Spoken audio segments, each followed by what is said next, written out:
So in accelerating science, regulation is a key tool to control and facilitate technological innovation into practice in healthcare. So has the FDA adapted in any way during this global crisis to allow accelerated paths for innovative approaches, drugs, vaccines, to fit the urgent global needs? I think that there are several areas of change. So first is that we have put in place a number of types of regulatory flexibility. I think of this as regulatory agility, and the need is to be able to move medical products through as quickly as possible, provided that we have some confidence around safety and efficacy, effectiveness, or what we would expect in terms of the performance of the product. And to do so by, for example, putting new guidances in place that are relevant to the current COVID-19 context. So they're essentially pandemic-specific guidances that say, here's how we're going to operate. Sometimes we do this by stating enforcement discretion. So we recognize that under normal circumstances, we would enforce a certain scenario, but right now we're going to remain quiet. And also by stimulating the development of new products that are needed within the context of the market. So for example, the changes in ventilators to make sure we have enough ventilators in the market. Now, importantly, there's a second part of the innovation that goes along with regulatory agility. And that is that if we're going to have more regulatory flexibility to promote innovation, we also need a mechanism to cross-check, right? To back up and say, how are things going with our current regulatory paradigm within the context of COVID-19? And do we need to either speed up or pull back?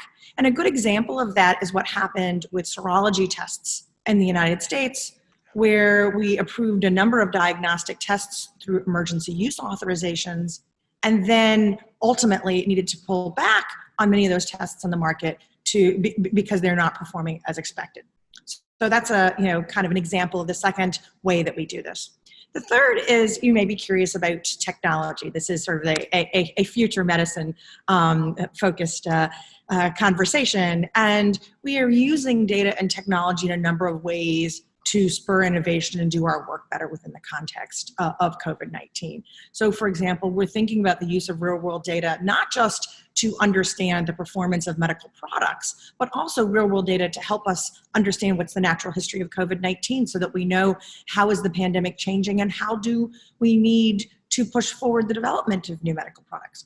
We're thinking about real-world data to help us understand, for example, medical product supply chains and potential areas of drug or PPE shortages. So we're using data in totally new ways to solve for the pandemic, and it's teaching us about what we can do for the future.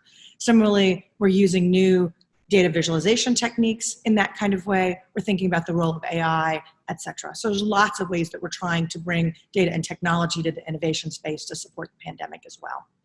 So what are the plans for the immediate future, and which of these pathways will remain in place after the crisis is over and help us to continue accelerating science? So I think that the most important part is we're going to maintain that framework of thinking about where we can have regulatory agility and also cross-checking.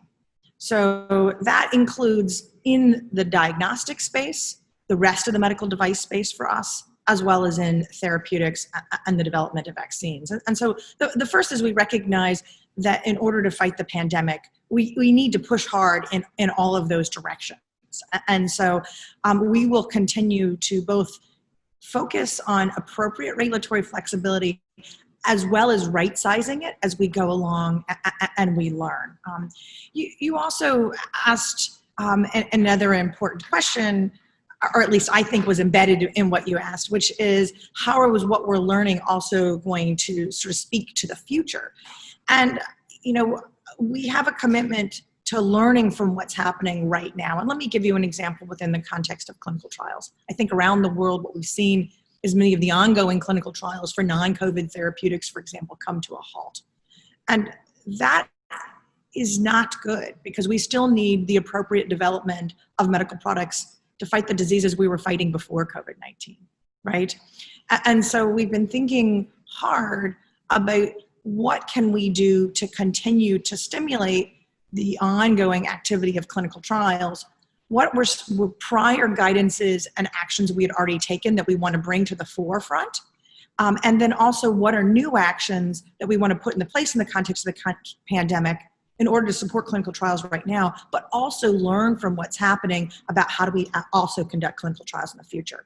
And so some examples of that are that we had prior guidances that spoke to, for example, the use of remote monitoring via telemedicine and wanting to be able to understand how to do that. Now that's becoming real in COVID-19. And what we will do now is also stop to understand how does remote monitoring and telemedicine play into the integrity of clinical trial data, and what might that look like for us in the future.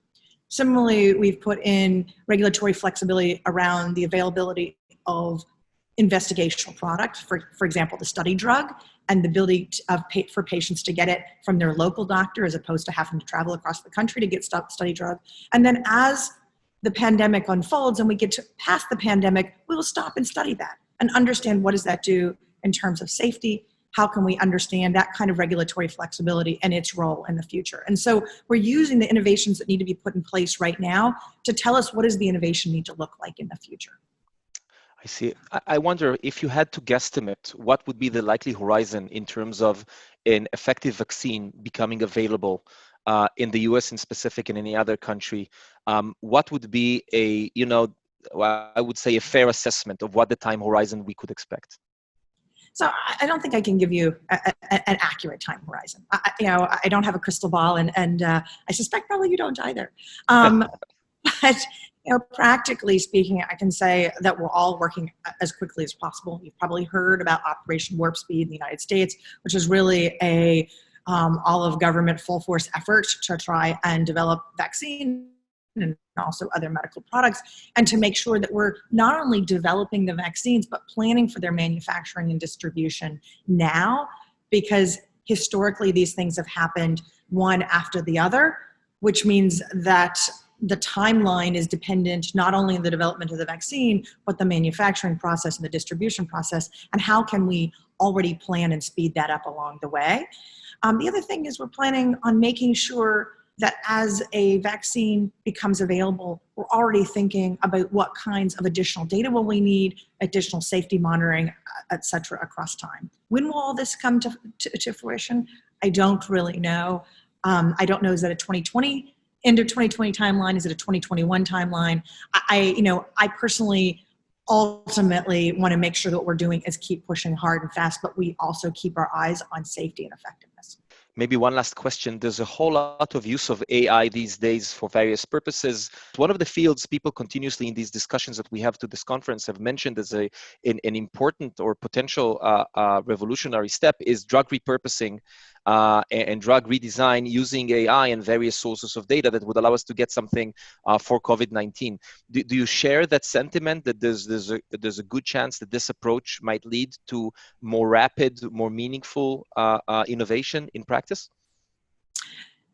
So I certainly am hopeful. And it goes to my area where I think we've already seen some aspects of drug repurposing, play into a positive story. The dexamethasone story is a really great example of drug repurposing in the context of COVID-19. How does AI come into this? And I see a number of ways. One is it helps us sort through all the many potential available drugs for repurposing and ask the question, where might there be a good match that then can be pushed through in more traditional development methods.